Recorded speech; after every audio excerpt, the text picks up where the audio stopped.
Hi guys, welcome back to my YouTube channel. हम पढ़ रहे थे मेवाड़ राजवंश के बारे में, जिसमें हम सिसोदिया वंश के बारे में पढ़ रहे थे। आज हम सिसोदिया वंश के एक प्रतापी शासक जिनका नाम आता है महाराणा कुंभा, उनके बारे में पढ़ते हैं। हम पढ़ते हैं महाराणा कुंभा के बारे में।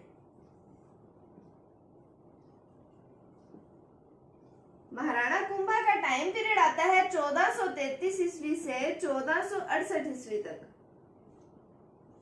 1433 ईस्वी से 1468 ईस्वी तक महाराणा कुंभा का टाइम पीरियड आता है। अब सबसे पहले हम बात करते हैं इनकी उपाधियों की।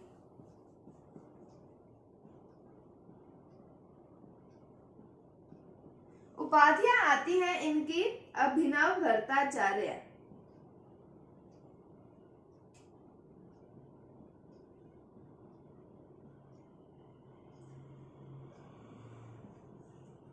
राणा राय, हिंदू सुल्तान,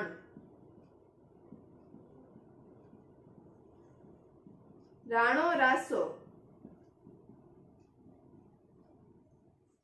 हाल गुरु, शैल गुरु, छाप गुरु, दान गुरु, अश्वपति और नरपति। तो इनकी उपाधियां आती हैं अभिनव भट्टाचार्य, राणे राय, हिंदू सुल्तान, राणो रासो, हाल गुरु, शैल गुरु, छाप गुरु, दान गुरु, अश्वपति और नरपति। ये आती हैं इनकी उपाधियां। इनसे कई बार प्रश्न पूछे जाते हैं। अब हम ये पढ़ते हैं कि महाराणा कुंभा के बारे में हमें जानकारी कहां कहां से प्राप्त होती है।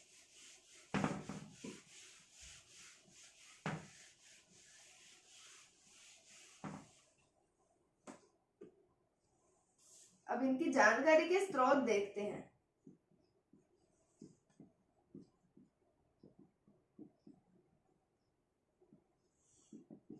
तो सबसे पहला आता है कीर्ति स्तंभ प्रशस्ति।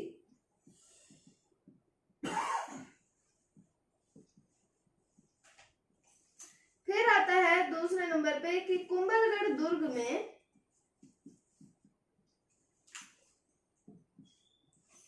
एक मंदिर है, नामदेव मंदिर।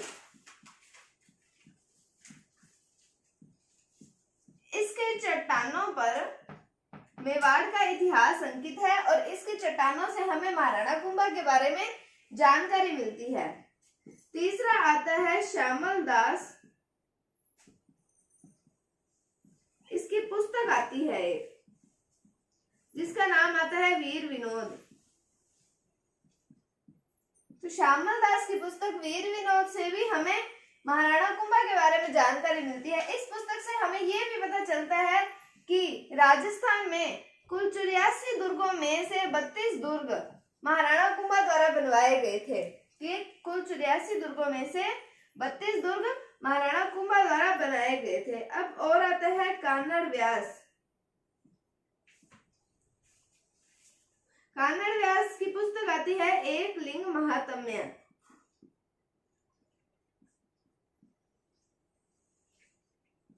एक लिंग महात्म्य का प्रथम भाग है राजवर्णन, जिसे लिखा गया था महाराणा कुंभा के द्वारा ही लिखा गया था। और एक लिंग महात्म्य में हमें जानकारी प्राप्त होती है महाराणा कुंभा के बारे में। तो हमें कहां कहां से जानकारी प्राप्त होती है कुंभा जी के बारे में कि कीर्ति स्तंभ प्रशस्ति से कुंभलगढ़ दुर्ग में एक नामदेव मंदिर है, वहां के चट्टानों पर मेवाड़ का इतिहास लिखा हुआ है। एक श्यामल दास की पुस्तक आती है वीर विनोद, जिसमें हमें ये पता चलता है कि महाराणा कुंभा ने राजस्थान के कुल 84 दुर्गों में से 32 दुर्गों का निर्माण करवाया था।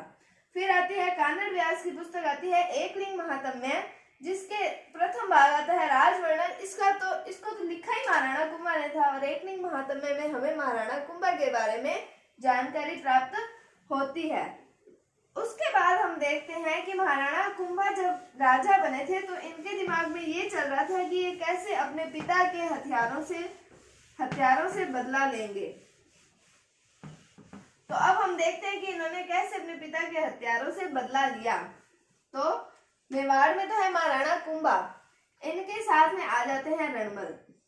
जो हमने पढ़ा था कि कान्हा और रणमल दो भाई थे। किशोरी कंवरी के प्रभाव में आकर रावचुंडा ने कान्हा को अपना उत्तराधिकारी बना दिया था और रणमल ने अपना मतलब पद छोड़ दिया था उत्तराधिकारी का। तो रणमल आ जाता है ये मारवाड़ का, और एक आता है राघव देव सिसोदिया।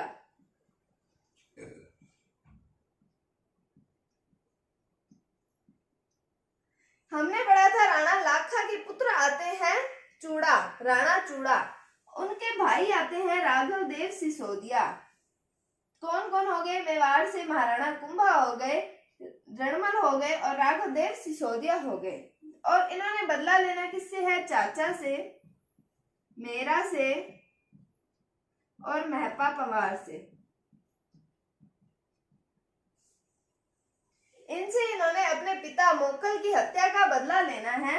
तो रणमल और राघव देव सिसोदिया के नेतृत्व में महाराणा कुंभा आक्रमण करवाते हैं चाचा मेरा और महपा पवार के ऊपर, जिसमें क्या होता है कि रास्ते में आता है मेवाड़ में कुछ स्त्रियों को रणमल जो है वो अपने तंबू में ले जाता है, जिससे राघव देव सिसोदिया और रणमल के बीच में हो जाती है अनबन।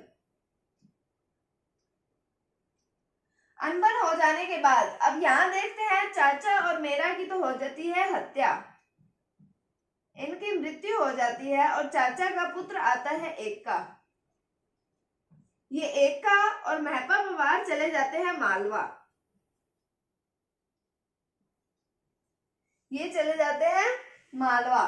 तो हमने क्या देखा इस घटना में कि महाराणा कुंभा के साथ तो है रणमल और राघव देव सिसोदिया, और उसके बाद में चाचा मेरा और महपा पवार से इन्होंने लेना है बदला। इन दोनों के नेतृत्व में सेना भेजी जाती है इन पर आक्रमण करने के लिए, जिसमें चाचा और मेरा की तो हो जाती है मृत्यु और एक्का और महपा पवार ये दोनों चले जाते हैं मालवा। और हमने यहाँ ये देखा था कि रणमल जो है मेवाड़ से कुछ स्त्रियों को अपने तंबू में ले आता है, जिसके कारण इन दोनों की हत्या इन दोनों की अनबन हो जाती है और रणमल जो होता है मौका देखकर राघव देव सिसोदिया की हत्या कर देता है। राघव देव सिसोदिया की जब ये हत्या कर देता है उसके बाद महाराणा कुंभा को लगता है कि ये तो धीरे धीरे मेवाड़ पर अधिकार कर लेगा, इसलिए फिर महाराणा कुंभा के दिमाग में अब ये ख्याल चलता है कि ये रणमल से कैसे छुटकारा पाए, रणमल से अपने मेवाड़ को कैसे बचाए। अब हम देखते हैं कि ये कैसे रणमल को अपने मेवाड़ पर अधिकार करने से बचाता है।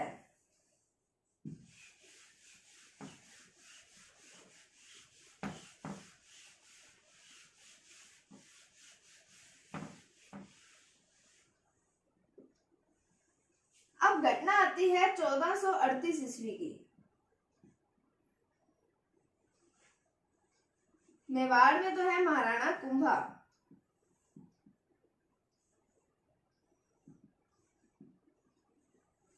अब आता है कि रणमल की एक प्रेमिका आती है जिसका नाम आता है भारमली। भारमली नामक प्रेमिका आती है, ये रोज रणमल को सोमरस पान करवाती है। फिर महाराणा कुंभा जो है ये भारमली को देते हैं लालच कि इसको थोड़ा ज्यादा सोमरस पान करवाया जाए। तो ये जो रणमल होता है ये ज्यादा सोमरस का पान कर लेता है, तो ये बेहोश हो जाता है, अपनी सुध बुध खो देता है और उस समय रणमल की कर दी जाती है हत्या। तो मेवाड़ में हो जाती है रणमल की हत्या और इसका रणमल का एक पुत्र आता है जिसका नाम आता है राव जोधा। ये जो राव जोधा होता है ये भागकर चला जाता है काहुनी गांव। ये राव जोधा भागकर चला जाता है काहुनी गांव और रणमल की हत्या का पता सारे मेवाड़ में पता चल जाता है कि 1438 में होगी रणमल की हत्या हो गई। महाराणा कुंभा है, इसकी प्रेमिका का नाम आता है भारमली, ये इसको ज्यादा सोमरस पान करवाती है। कुछ इतिहासकारों के द्वारा ये भी कहा जाता है कि रणमल को भारमली के द्वारा जहर दे दिया जाता है। महाराणा कुंभा के कहने पर सोमरस की जगह पर जहर दे दिया जाता है और तब रणमल की मृत्यु हो जाती है। लेकिन यहाँ पे एक ये घटना भी आती है कि इसके द्वारा करवा दी जाती है हत्या, ये खुद नहीं करती, खुद जहर नहीं देती, पर इसके द्वारा हत्या करवा दी जाती है। 1438 में रणमल की हो जाती है हत्या। अब हम देखते हैं कि एक संधि होती है, वो देखते हैं हम किस किस के बीच में होती है संधि और कब होती है।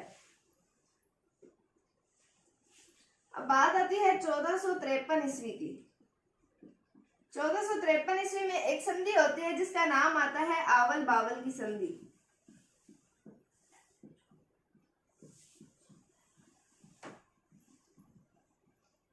ये आवल बावल की संधि हंसाबाई के कहने पर संधि होती है।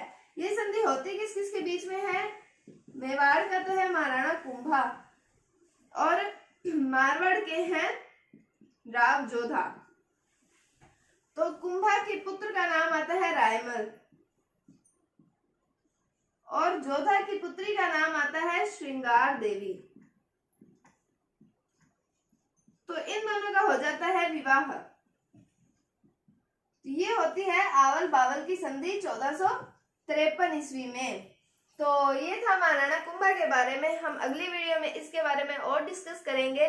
तब तक अगर आपको इसमें कोई डाउट है तो आप कमेंट सेक्शन में पूछ सकते हैं।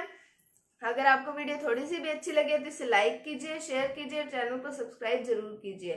Thank you, thanks for watching, bye bye.